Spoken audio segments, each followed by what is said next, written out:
आज किचन 123 में बन रहा है बिरयानी मसाला। तो किचन 123 को लाइक करें, सब्सक्राइब करें और बेल बटन को भी प्रेस कर दें।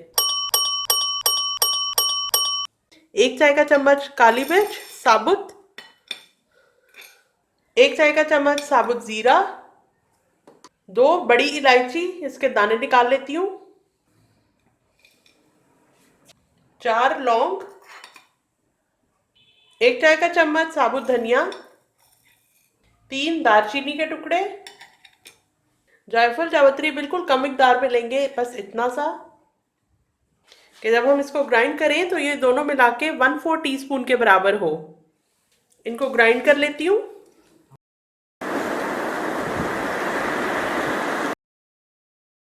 1 खाने का चम्मच लाल मिर्च पाउडर, 1 खाने का चम्मच कुटी हुई लाल मिर्च, 1 चाय का चम्मच देगी मिर्च पाउडर,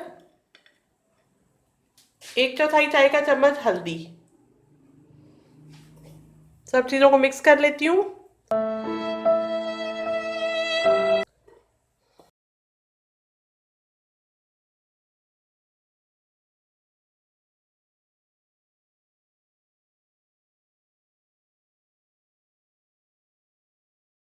एक चाय का चम्मच नमक इसमें ऐड कर दिया।